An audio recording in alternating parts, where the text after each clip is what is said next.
To reset your Whoop charging cable, start by locating the small pinhole on the top of the charger. This pinhole is used to reset the charger and is a crucial step in troubleshooting any issues you may be experiencing. Next, take a paperclip or a small pin and insert it into the pinhole. You will feel a slight click as the internal switch is activated. Hold the paperclip or pin in place for about 10 seconds to ensure the reset is complete. After holding the paperclip or pin in place, remove it from the pinhole and wait for a few seconds. The charger should now be reset and ready for use.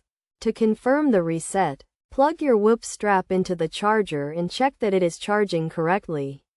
If you are still experiencing issues after resetting the charger, try cleaning the charging contacts on both the charger and the Whoop strap. Dirt and debris can sometimes interfere with the charging process, so cleaning these contacts can help resolve any issues. It is also a good idea to check the Whoop app for any software updates, as these can sometimes resolve issues with the charger.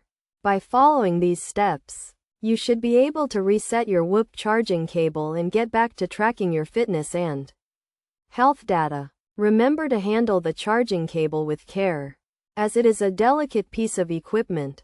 Avoid bending or twisting the cable, as this can cause damage to the internal components.